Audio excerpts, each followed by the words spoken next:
नमस्कार, एजुकेशन नगरी के खास पेशकश एजुकेशन बुलेटिन में आपका स्वागत है। मैं हूं आपके साथ दीपशिखा। चलिए रुक करते हैं शिक्षा जगत से जुड़ी बड़ी खबरों की ओर।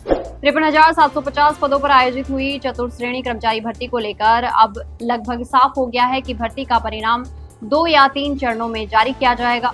6 जून को मुख्य सचिव की बैठक के बाद कर्मचारी चयन बोर्ड अध्यक्ष मेजर जनरल आलोक राज ने इसको लेकर संकेत दिए हैं, लेकिन युवाओं के मन में एक सवाल अभी भी बना हुआ है कि क्या कोर्ट द्वारा दिए गए फैसले पर अभी तक बोर्ड ने अपील नहीं की है।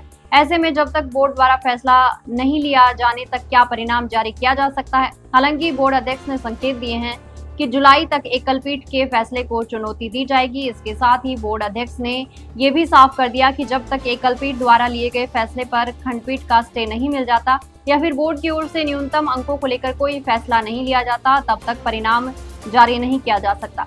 ऐसे में अब देखना होगा कि बोर्ड की ओर से चतुर्थ श्रेणी भर्ती में पहला परिणाम कब जारी किया जाता है। 3,951 पदों पर निकाली गई कंप्यूटर अनुदेशक भर्ती के अभ्यर्थी इस समय अपनी 2 मांगों को लेकर हर मंत्री, विधायक, कर्मचारी और कर्मचारी चयन बोर्ड अध्यक्ष के चक्कर लगाते हुए नजर आ रहे हैं।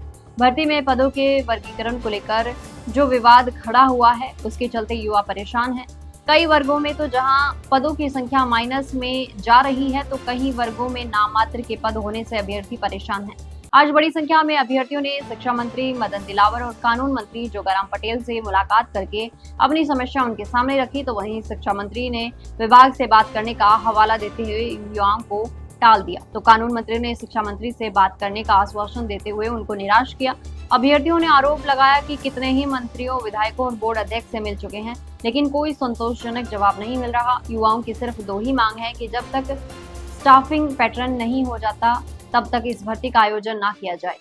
स्टाफिंग पैटर्न होने के बाद भर्ती में पदों की संख्या 7,000 के करीब हो जाएगी, जिससे सभी वर्गों को राहत मिलेगी। सीईटी का इंतजार कर रहे लाखों युवा बेरोजगारों के लिए बड़ी खबर सामने आई है। राजस्थान कर्मचारी चयन बोर्ड की ओर से सीईटी सीनियर सेकेंडरी परीक्षा का आयोजन अक्टूबर के अंतिम सप्ताह में होने की पूरी संभावना है। तो वहीं जल्द ही इसको लेकर आवेदन प्रक्रिया शुरू की जाएगी। इसके साथ ही सीईटी स्नातक स्तर की परीक्षा का आयोजन दिसंबर के पहले सप्ताह में किया जाएगा। इसके साथ ही बोर्ड अध्यक्ष मेजर जनरल आलोक राज ने साफ कर दिया कि पुलिस कांस्टेबल भर्ती और ग्राम विकास अधिकारी यानी कि वीडियो भर्ती सीईटी के आधार पर की जाएगी। इन दोनों ही भर्तियों की पहले से प्रस्तावित तिथि में बदलाव किया जाएगा।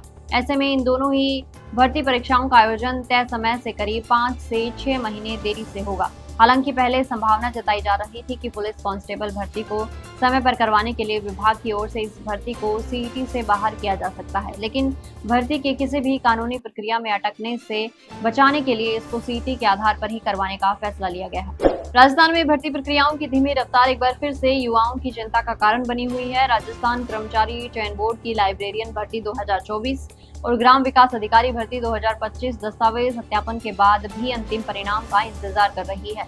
लाइब्रेरियन भर्ती के 648 पदों के लिए परीक्षा जुलाई 2025 में हुई थी, जबकि वीडियो भर्ती के 850 पदों के लिए नवंबर 2025 में परीक्षा आयोजित हुई। दोनों ही भर्तियों में डीवी प्रक्रिया पूरी हो चुकी है, लेकिन अंतिम परिणाम अभी तक जारी नहीं हुआ। जानकारी के अनुसार लाइब्रेरियन भर्ती में करीब 200 अभ्यर्थियों के प्रमाण पत्रों तथा वीडियो भर्ती में दिव्यांग और खेल कोटे के 175 अभ्यर्थियों की जाँच लंबित है।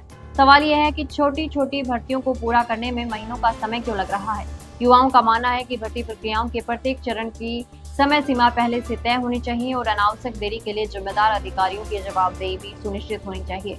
89 पदों पर आयोजित जमादार ग्रेड द्वितीय आबकारी विभाग की निरोधक शाखा भर्ती के अभ्यर्थी लंबे समय से शारीरिक दक्षता परीक्षा का इंतजार कर रहे हैं।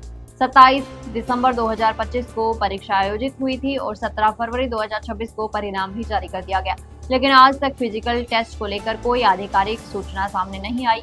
ऐसे में अभ्यर्थियों के मन में कई महत्वपूर्ण सवाल हैं। फिजिकल टेस्ट आखिर कब आयोजित होगा, इसका संचालन कौन सा विभाग करेगा और अभ्यर्थियों को परीक्षा की सूचना कितने दिन पहले दी जाएगी। सबसे बड़ा प्रश्न 1 जून 2026 से आबकारी विभाग की सामान्य शाखा और निरोधक शाखा के विलय को लेकर है। अभ्यर्थी जानना चाहते हैं कि इस प्रशासनिक बदलाव का भर्ती प्रक्रिया, पदों या नियुक्ति पर कोई प्रभाव पड़ेगा या नहीं। इन सभी मुद्दों पर राजस्थान कर्मचारी चयन बोर्ड के अध्यक्ष आलोक राज से स्पष्ट और आधिकारिक जवाब की मांग की जा रही है। तो ये थी शिक्षा जगत से जुड़ी बड़ी खबरें। कल फिर आपके साथ रूबरू होंगे, तब तक के लिए नमस्कार।